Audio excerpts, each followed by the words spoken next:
Saudaraku yang terkasih di dalam Yesus Kristus Tuhan, tema kita hari ini ialah mempertahankan eksistensi dan kualitas. Sekali lagi, tema kita hari ini ialah mempertahankan eksistensi dan kualitas. Bapak Ibu Saudaraku yang terkasih, waktu kita kembali baca firman Tuhan ini, tetapi banyak orang, nggak cuman satu, ternyata akan ada begitu banyak orang. Ya, kita nggak tahu berapa jumlahnya. Tentunya lebih dari satu orang. Lebih dari satu orang, kata firman Tuhan, akan yang tadinya terdahulu akan menjadi justru yang terakhir. Dan ada orang yang terakhir, justru dia akan menjadi yang terdahulu. Saudaraku yang terkasih di dalam Kristus, jadi tema ini adalah mempertahankan eksistensi dan kualitas kita.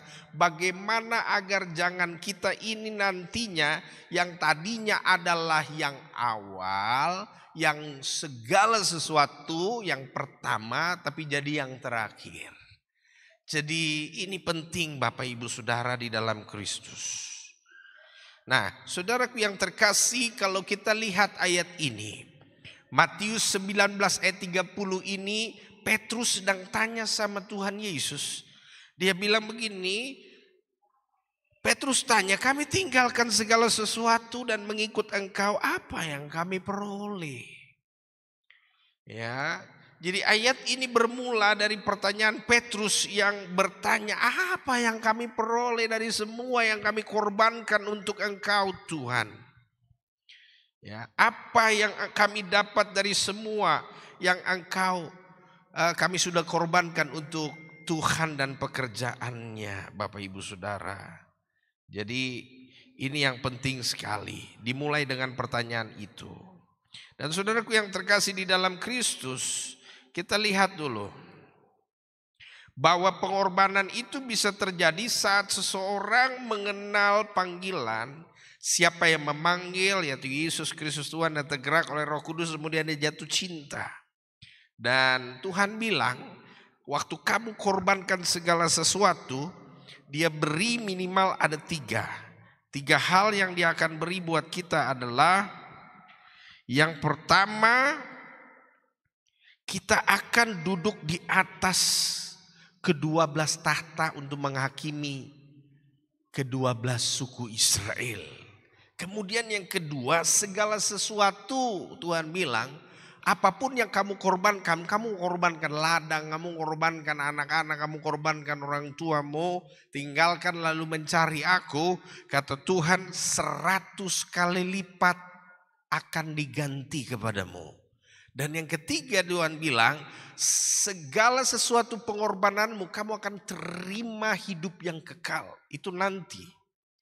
Tetapi saudara, jadi persoalan kalau kita tidak mempertahankannya, maka Yesus bilang apa? Kamu boleh korbankan segala sesuatu, ladang, orang tua, anakmu, lalu ikut aku seperti Simon Petrus dan kawan-kawan. Kamu akan terima, kamu akan menghakimi kedua belas suku Israel nanti. Kamu akan terima 100 kali lipat, kamu menerima hidup yang kekal. Tapi Tuhan kasih warning. Tuhan kasih peringatan keras. Apa peringatannya Bapak Ibu Saudara? Orang yang terdahulu akan menjadi yang terakhir, dan yang terakhir akan menjadi yang terdahulu. Artinya kita boleh orang yang awal, kita boleh orang yang memulai, tapi bisa jadi kita menjadi orang yang paling terakhir dan terbelakang. Dengan kata lain, munculnya orang-orang baru yang lebih memiliki eksistensi dan kualitas yang lebih baik dari kita, sehingga apa yang terjadi, kita bisa jadi tersisih. Coba kita lihat contoh bagaimana Yakub dan Esau. Saudara tahu Yakub Saudara tahu Esau. Tapi kenapa selalu dibilang Yakub duluan namanya, baru Esau?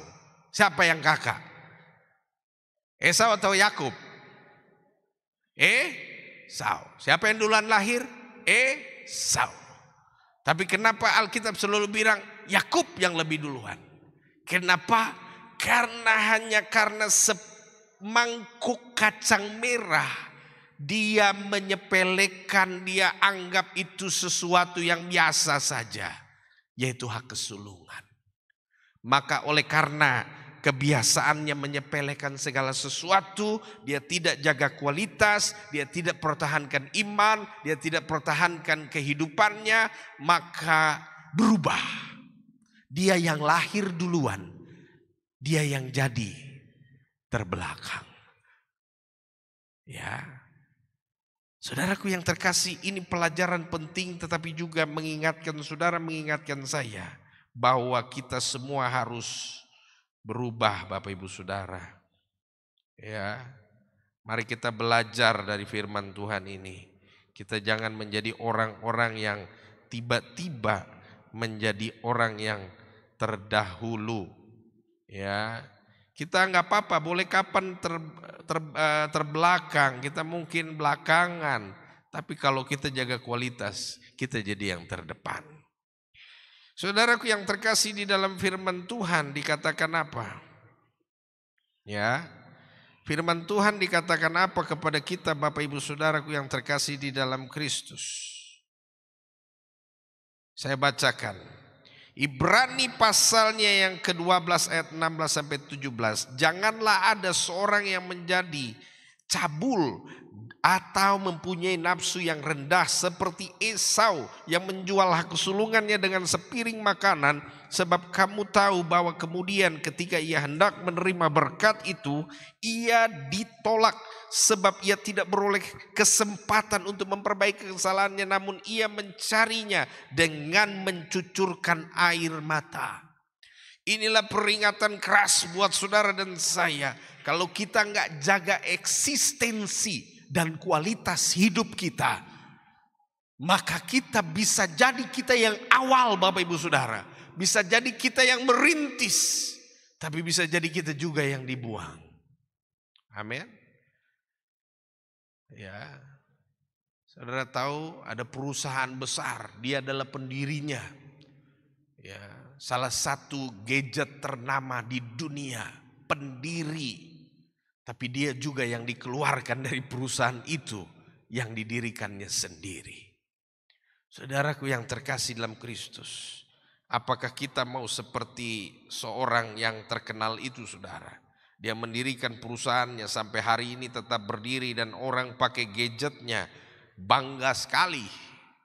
Tetapi tahukah saudara, dia yang mendirikan perusahaan itu, tapi dia juga yang dikeluarkan dari perusahaan itu.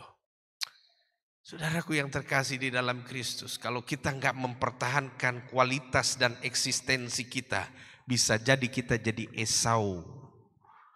Haleluya. Tapi belajarlah jadi Yakub. Dia boleh yang paling terakhir dilahirkan. Dia boleh yang paling terakhir untuk muncul. Tapi dia jadi pemenang, pemegang hak kesulungan. Saudaraku yang terkasih di dalam Kristus, kembali kepada kita. Apa kita mau pertahankan eksistensi kita di hadapan Tuhan dan mempertahankan kualitas kita di hadapan Tuhan? Bagaimana caranya? Ini nih, saudara lihat. Yang pertama ternyata kuncinya tuh nggak banyak, cuma 3 saja. Kalau saudara lakukan, engkau akan sukses di dunia ini. 3 saja.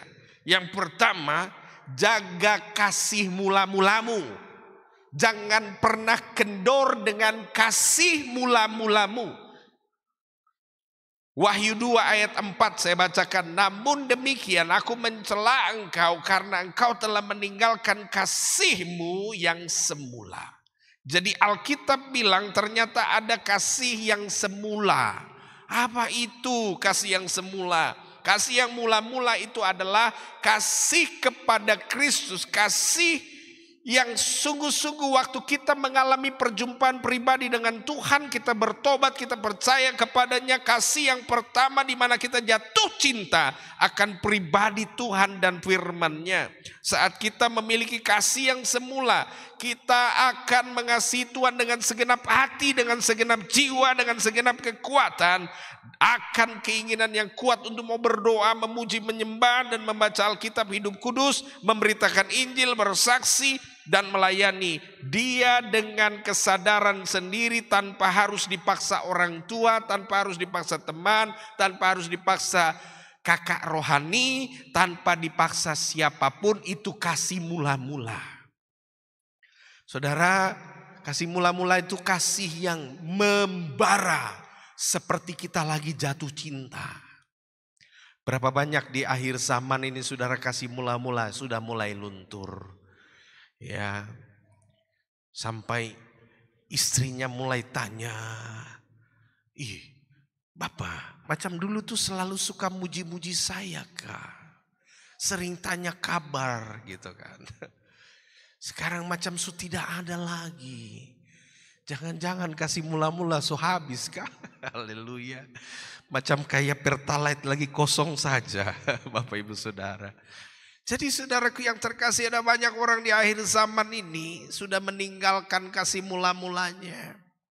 Kasih mula-mulanya. Coba saudara, waktu pertama kali saudara dapat kerja, pasti saudara yang paling muncul pertama di tempat kerja itu kasih mula-mula.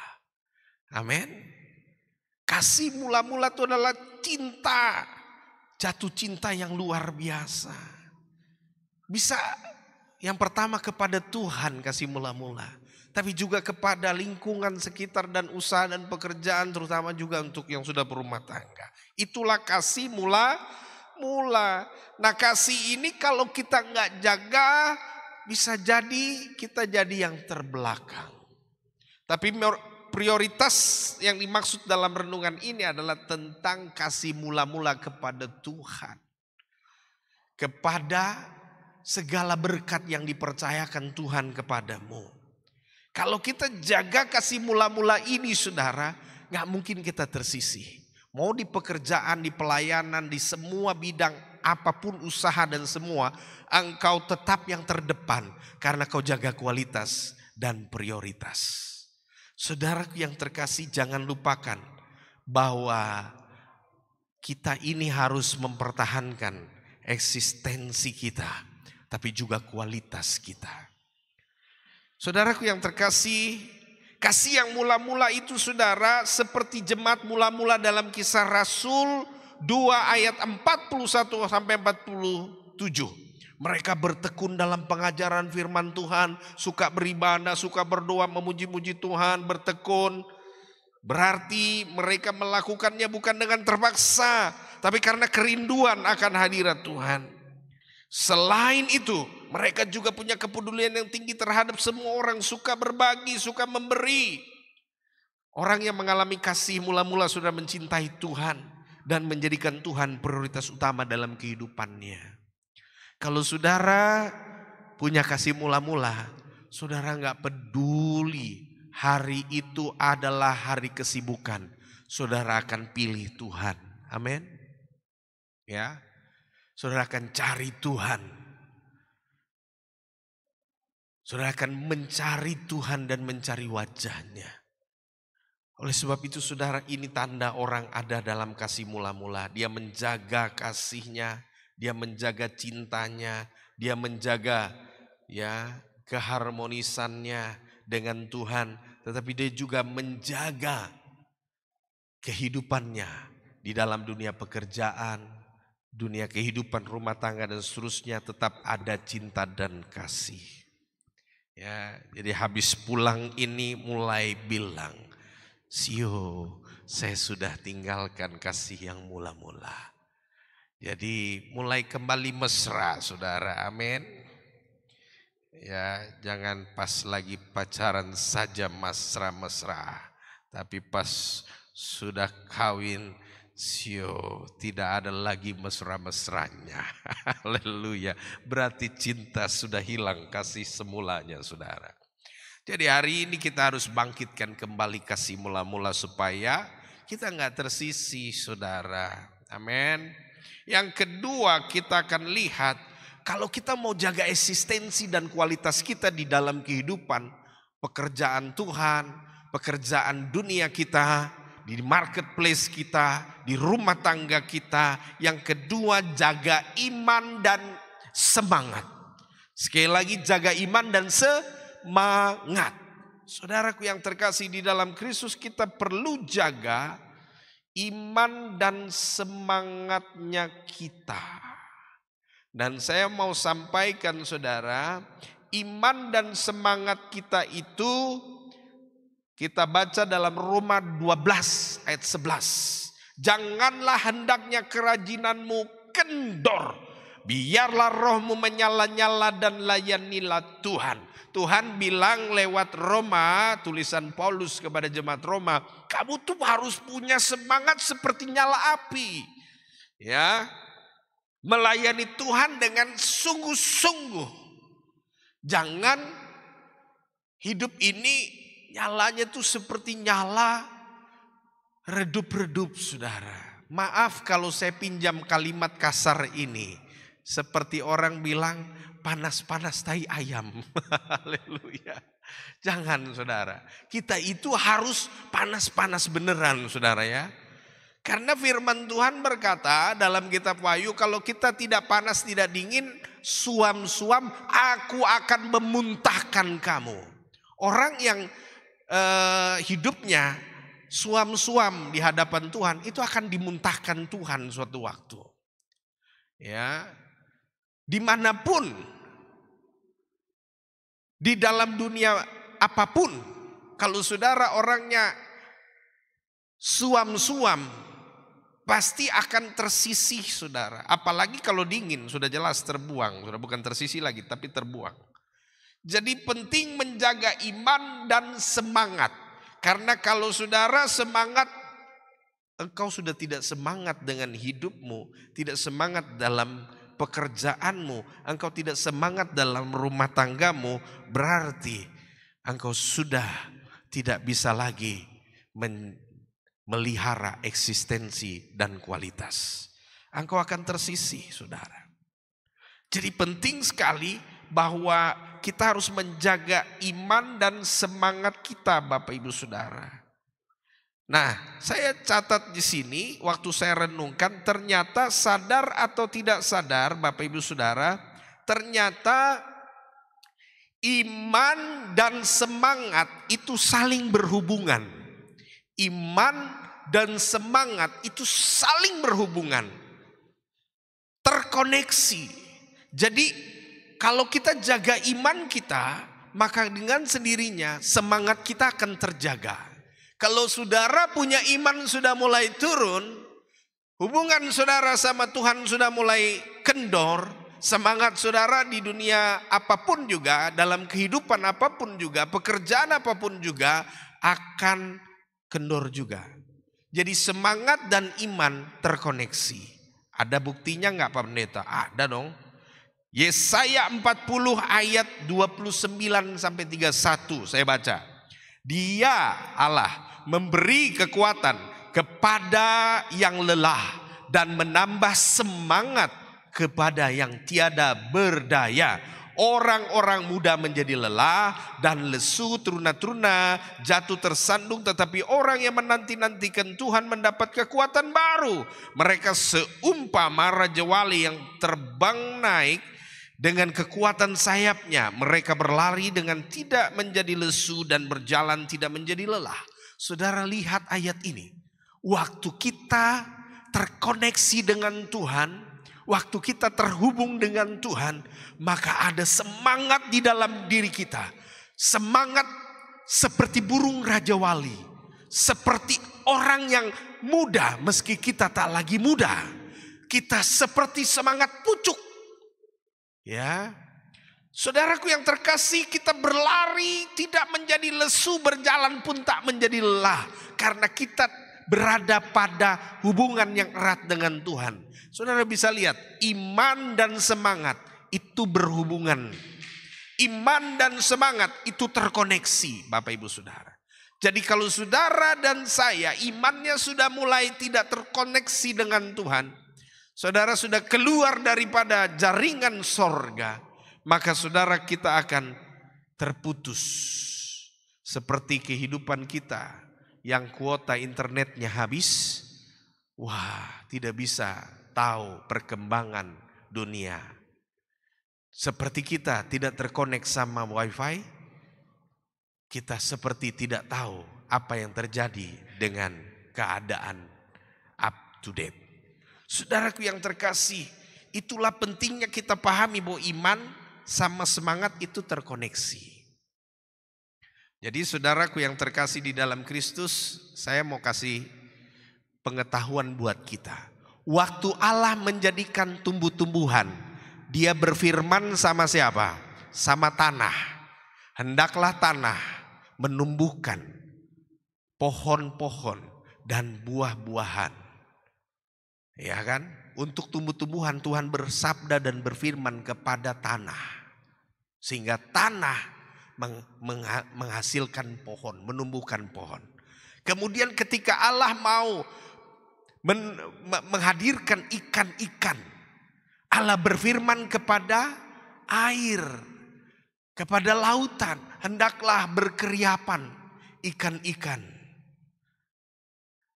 Kemudian ketika Allah mau menciptakan saudara dan saya, Dia berfirman kepada siapa? Kepada dirinya. Marilah kita, Dia ngomong sendiri sama dirinya, marilah kita menjadikan manusia itu menurut gambar dan rupa kita. Sehingga saudara lihat ini, waktu pohon dicabut dari tanah, hidup enggak pohonnya? Mati dan layu dan kering. Karena dia diciptakan, Allah berfirman sama tanah, Dia enggak berfirman sama pohonnya karena pohon belum ada. Allah berfirman sama tanah, pohon itu tumbuh dan hidup. Kalau dia terlepas dari koneksinya dengan tanah, pohon akan mati.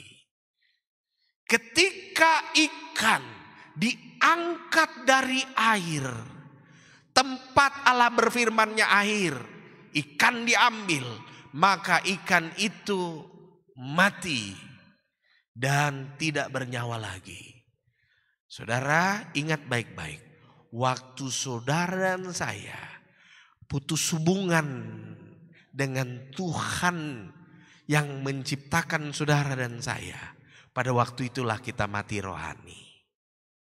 Betul enggak? Semangat kita mulai enggak ada. Waktu kita sudah terkoneksi dengan Tuhannya putus, hubungan sama Tuhannya putus, lihat semangat sudah enggak ada. Ya.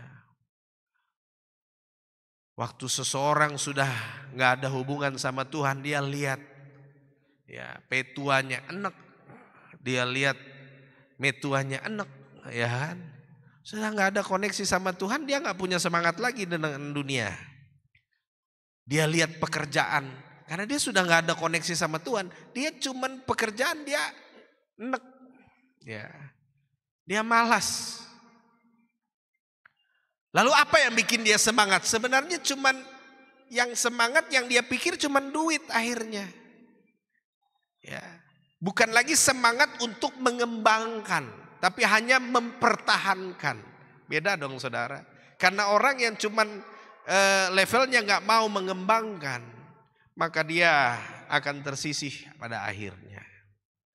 Saudaraku yang terkasih di dalam Kristus, ini teguran keras buat saudara tapi juga buat saya. Bahwa ketika kita ya tidak menjaga iman. Iman itu berarti hubungan sama Tuhan, cinta Tuhan, semangatnya sama Tuhan. Maka apa yang terjadi? Iman saudara yang sudah tidak terjaga, bahkan mungkin putus, akan juga membuat semangat saudara hilang lenyap. Karena semangat kita hanya didapat waktu kita ada di dalam Tuhan. Yesaya 40 ayat 29 sampai 30 tadi. Saudara, coba kita lihat. Ini menurut Halodoc.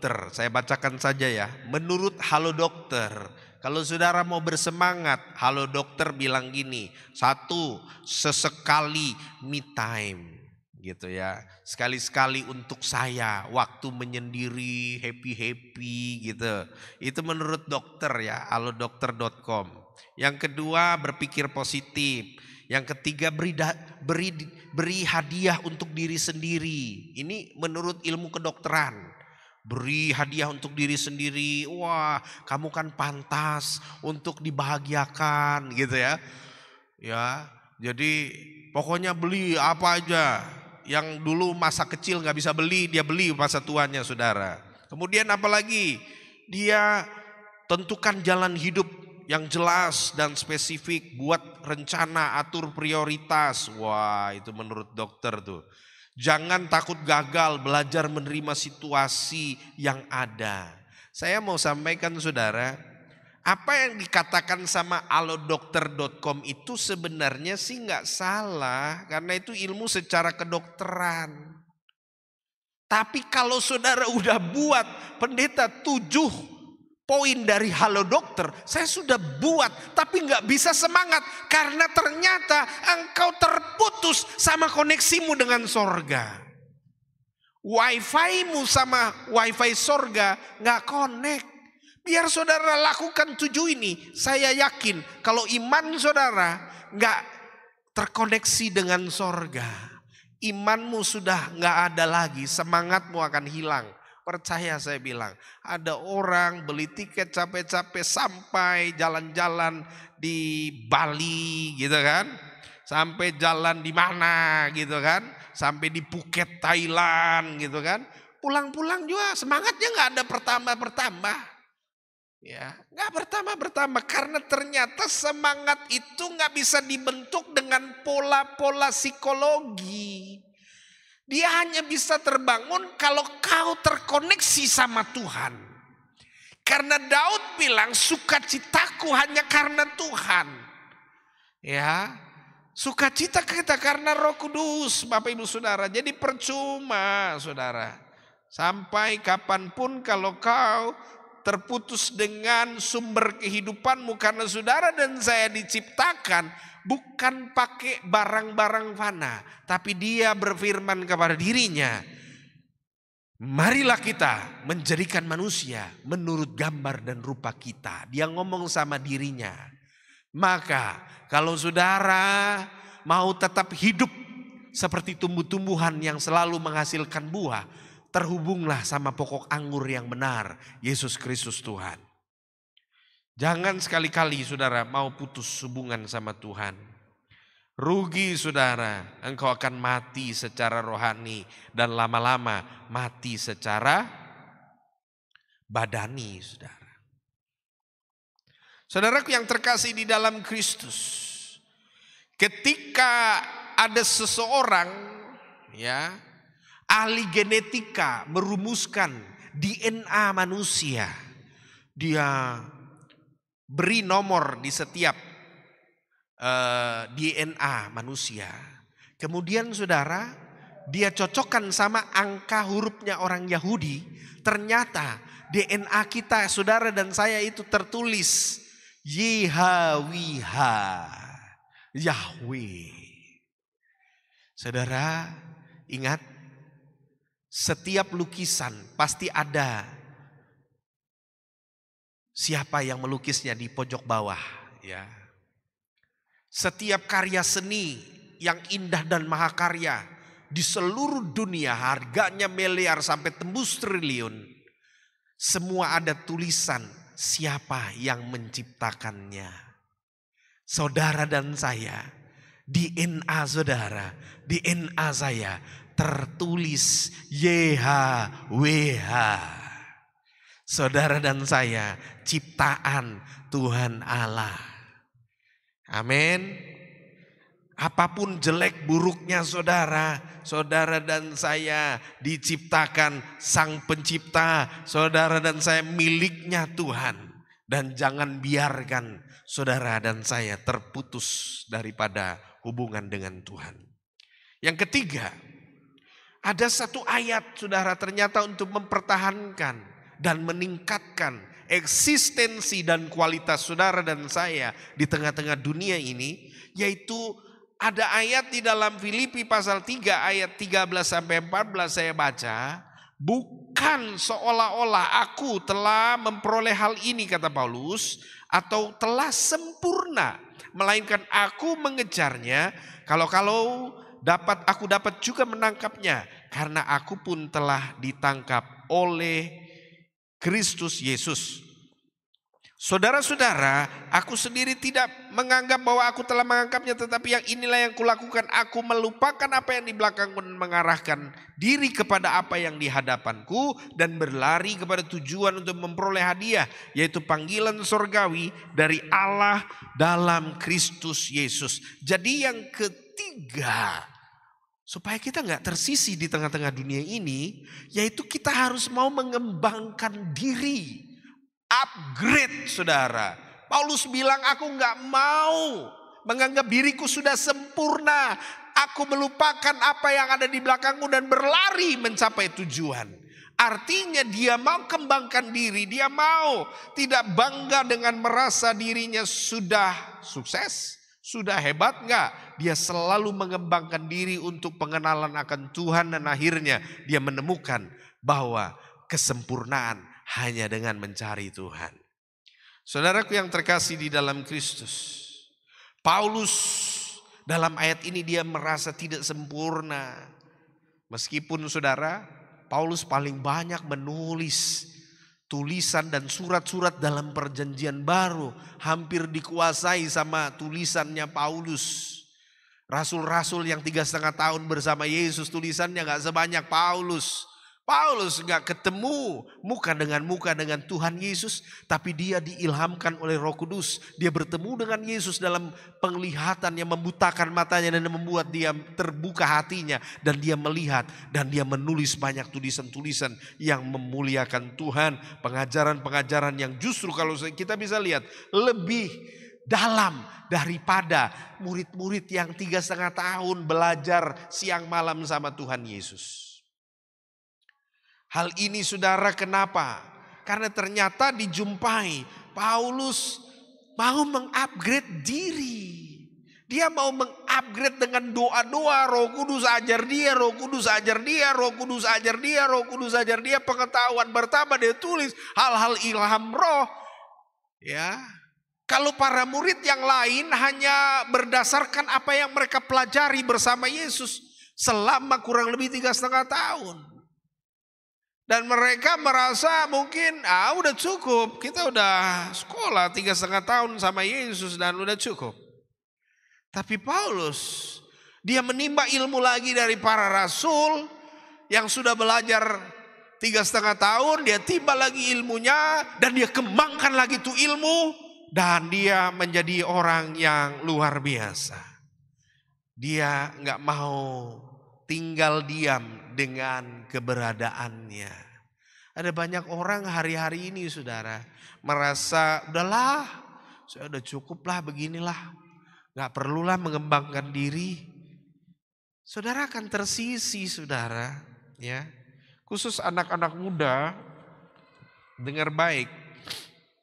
Kalau saudara hanya bertahan dengan pengalamanmu di masa lalu, kau gak akan bisa sukses. Ya, coba saudara lihat, lulusan SD udah berapa juta orang saudara. Lulusan SMP udah berapa juta orang.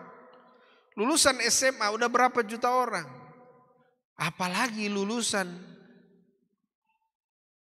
S1 saudara. Ya, lulusan S1. Lulusan S2 udah berapa banyak orang. Dan lulusan doktor sekarang sudah begitu banyak.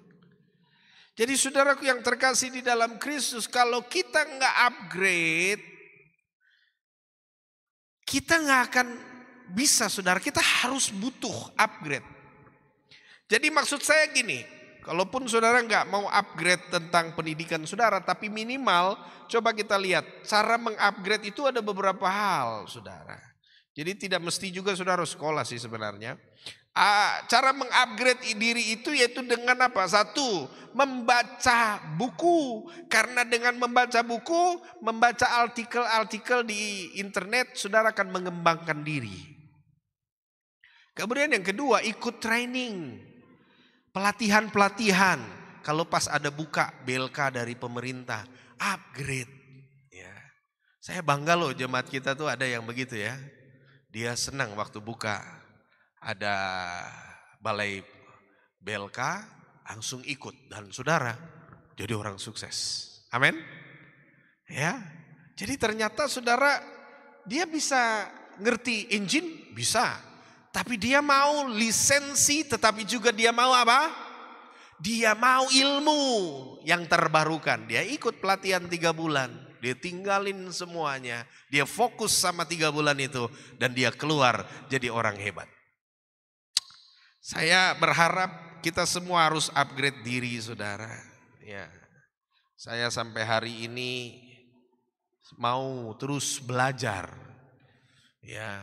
Sama sekali bukan untuk mau titelnya, tetapi saya hanya ingin mengupgrade diri. Kita ketemu sama orang-orang yang mengajar kita.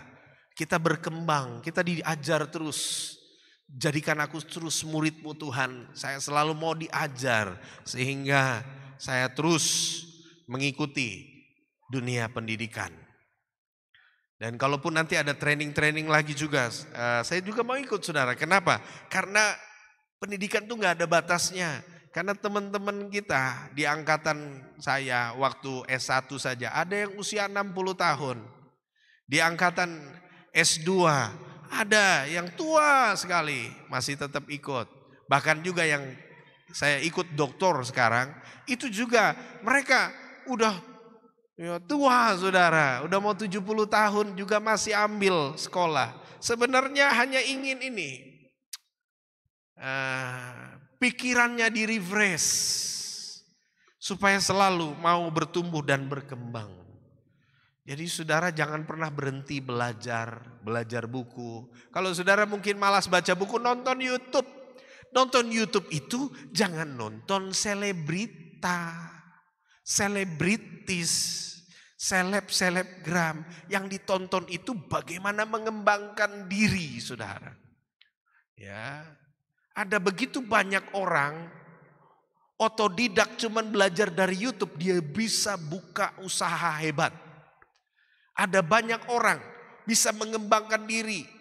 Dia nggak punya sekolah tinggi-tinggi, cuman belajar dari YouTube. Ya, dia bangun helikopter saudara, terbang helikopternya saudara, pakai engine mobil, dibuat, dirakit, dan akhirnya berkembang. Helikopter terbang saudara. Coba bayangin saudara, gak punya lisensi terbang, tapi bisa bikin helikopter saudara. Karena apa? Karena cuma belajar otodidak, mengembangkan diri. Jadi sekali lagi saudara punya gadget sudah sangat mudah. Ada di tangan saudara, nonton tuh yang berkualitas.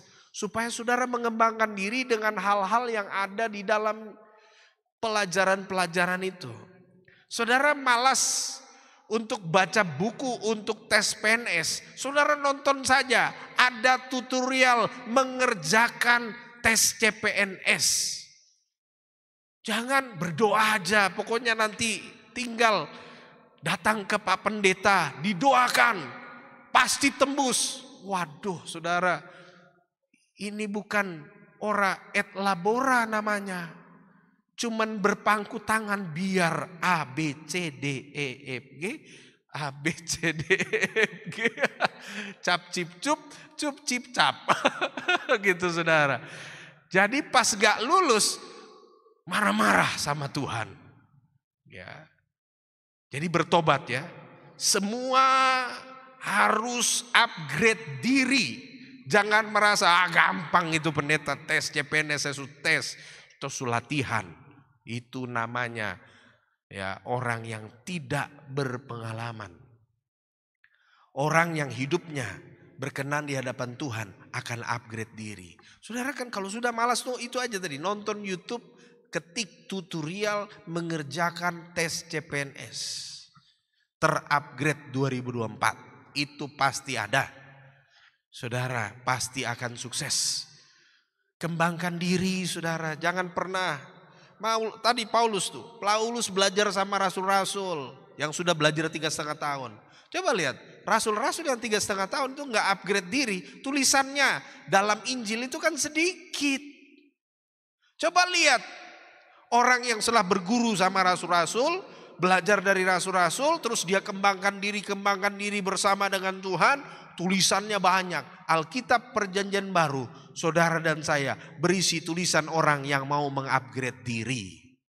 Jangan pernah saudara ya merasa bangga dengan apa yang sudah dapatkan. Kembangkan diri supaya engkau nggak tersisih dimanapun engkau berada, di dunia kerja, dunia politik, dunia apa lagi? Perbankan, dunia apa lagi? Ya, dunia jasa, dunia apa saja. Saudara kalau kembangkan diri, engkau akan menjadi orang yang paling dicari di muka bumi ini. Bukan di kota Sorong saudara dicari. Di muka bumi ini saudara paling dicari. Percaya saya. Ya, karena saudara jaga eksistensi dan kualitas. Orang cari saudara. Ya, mau saudara tinggal di ganggang sempit sampai masuk kiri kanan belok-belok sana sini. Saudara akan dicari. Karena saudara punya kualitas. Ya, baca ini. Ini baca nih. Yesaya 60 saya bacakan. Ayat 1, kemuliaan Sion yang akan datang. Yesaya 60 ayat 1, bangkitlah jadilah terang, sebab terangmu datang, kemuliaan Tuhan terbit atasmu. Sebab sesungguhnya kegelapan menutupi bumi dan kekelaman menutupi bangsa-bangsa, tetapi terang Tuhan terbit atasmu dan kemuliaannya menjadi nyata atasmu. Bangsa-bangsa, catat, berduyun-duyun datang kepada terangmu, dan raja-raja kepada cahaya yang terbit bagimu. Saudara, kalau saudara punya kualitas, tidak menutup kemungkinan presiden cari saudara. Bener loh saya bilang ini. Perdana Menteri cari saudara. Ya, saudara akan menjadi orang yang paling primadona di bumi ini. Saya enggak bilang di kota Sorong. Saya bilang saudara akan menjadi orang yang paling dicari di dunia ini, di bumi ini saudara. Di 5 benua saudara akan dicari. Lisensi saudara menjadi tolak ukur terbaik. Orang akan melihat Tuhan dalam diri saudara. Sekali lagi penting dalam penutup. Ayat tadi bilang apa? Tetapi banyak orang yang terdahulu menjadi yang terakhir, dan yang terakhir menjadi yang terdahulu. Jadi ayat di atas bisa terjadi bagi siapapun, di saat kapanpun. Maka dari itu Bapak Ibu Saudara, bahwa di dalam Tuhan kita harus mempertahankan apa?